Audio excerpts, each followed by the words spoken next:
Hello and welcome to Cretaceous Cantina, where today we're having a look at the Mattel Jurassic World Dino Rivals Dual Attack Triceratops. I picked this up from my local Walmart. They are priced at $14.97.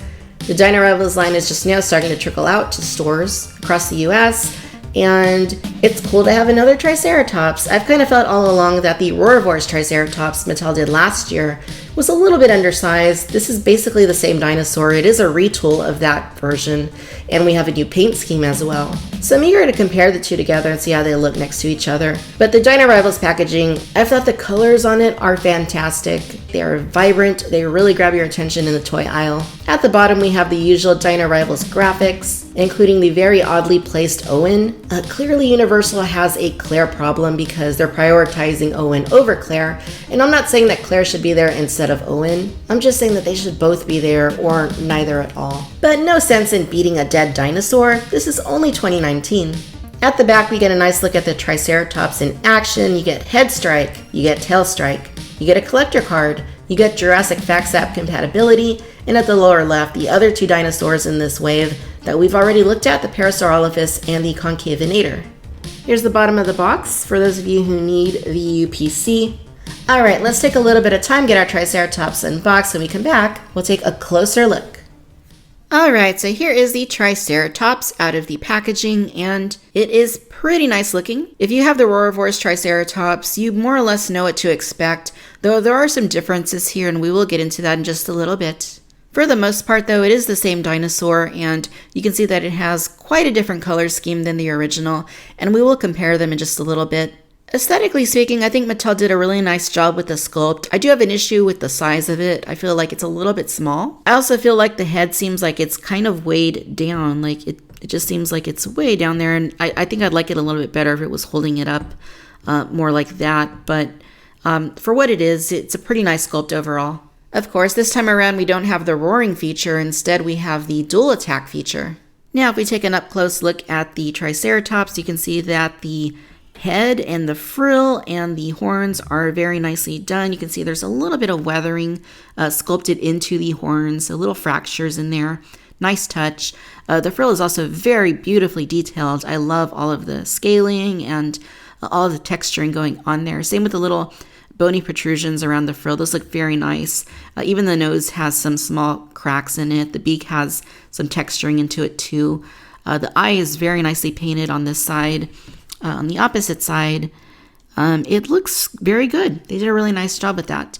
Now you can see that there is some spillover on the paint. If we look at its right horn right here, some of the green kind of spills onto the horn. A little QC issue, not a deal breaker by any means, but it is notable. And the rest of the body is also very nicely sculpted. Lots of texturing, lots of scaling, lots of ridges. All the striations and such look very nice on the Triceratops.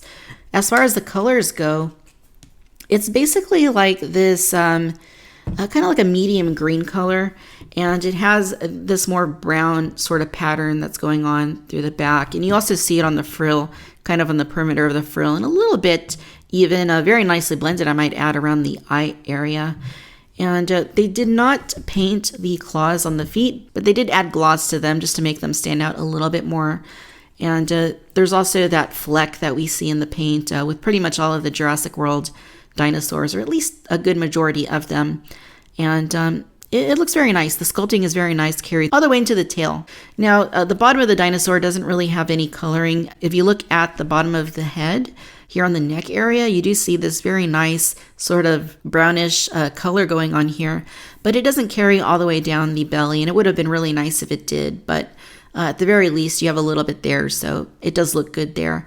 And again, the patterns are pretty nicely done on the body, and give it a nice little extra oomph that it otherwise would be lacking. So I do like that. The horns themselves are kind of like a grayish color.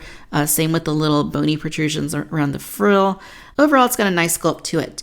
Now, if we're talking articulation, looking here at the legs, you have insert molded joints at both the forelimbs and the hind limbs, so you can kind of move them out just a little bit in the front. On the back, you do get a little bit more movement getting them out, and they are ratcheted, so they do kind of stop in place. Now for the dual attack features, you do have the two buttons that are built into the top of its back right up here. So if you press on the front button, you get this sort of head ramming action. And if you press the rear button, you get a tail swiping action. So that is pretty nice. I will say that you have to press the front button kind of hard to get it to look up. If you press it softly, it's kind of hard to move it. But the harder you press it, the better it moves. And for the tail, that one actually moves very easily. So overall, it's pretty fun. Even though I kind of loved the roaring sounds in the Roarivores version, I don't really mind the dual attack feature on this release. Alright, so now I'll bring in the Roarivores Triceratops so that you can see how they look next to each other. And what I was saying earlier about the head kind of being weighed down in the front, it's not quite as apparent on the Roarivores release. You can see the head's held a little bit higher, whereas in the dual attack, perhaps due to the action feature, it's actually weighed down a little bit more. So I kind of like that aesthetic better on the Roarivores release. There's also the difference of the sculpted parts between the two dinosaurs. And what I mean by that is if you look at both of these side by side, they share the same sculpt for the torso. It has been retooled, so you do get the sound holes in the back of the original, but on the dual attack you don't have the sound holes. But they are based on the same sculpt, and you can see that if you analyze the scales pretty closely, that they're identical. The ridges, it's all there, all the same. But if you look at the legs, you can see that those are actually different. For example, this hind leg is more at an angle here at the ankle. The front leg is kind of posed as if it's going to be taking off. When you look at the original, you can see that the legs are more in a straighter sort of position, kind of as if it's just standing up straight, not moving. And then if you look at them from the other side, it's the same thing. So the dual attack looks like it's maybe walking. Maybe it's about to lunge at an attacker or at another Triceratops, whereas the original one is just kind of hanging out, taking in the scenery, doing its thing. So it is cool to notice those differences. One of the gripes that the original release had was that the tail was too long. And that really hasn't been changed with the new release. You can see that the tail is still quite a bit long. So that is still there. Nonetheless, I still think that overall it has a pretty nice aesthetic to it. I do wish that the head was held a little bit higher at the very least, but other than that, it's kind of hard to complain about this. Now, as far as how the Triceratops scales with human action figures, we can go ahead and bring in Owen, and you can see that the Triceratops does feel a little bit small, like I was saying in the opening. Maybe not by a lot, but it does seem a little bit undersized, and I really wish that Mattel would have used this opportunity to maybe craft one for the Mega Dual Attack line, since those are bigger dinosaurs. Maybe that's something they'll do in the future. I'm not personally too hopeful, since this is already the second Triceratops, but I can keep my fingers crossed. Now, as far as the Dino Rivals card, if we look at that, it has a very nice image of the Triceratops with the same paint scheme you get on the actual toy, and it looks like it is pretty strong. It's rated at an 8. If we look at its speed, it is at a 4, so it's a little bit slow. It's not going to outrun T-Rex. If we look at its brains, it's at a 2, so not very intelligent, needless to say.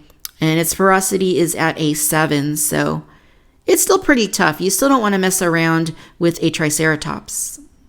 Alright, ladies and gentlemen, so there you have it. This is the Mattel Jurassic World Dino Rivals Dual Attack Triceratops. Overall, you guys, I like this for what it is, but it could have been so much more. And when I say that, I mean it should have been a little bit bigger. But at the end of the day, if it was either this or not getting another Triceratops, I'll take it. I don't mind having another Triceratops that's painted differently, that's sculpted a little bit differently, and that has different features to it. Because that adds to the diversity, that adds to the idea of building out your herd.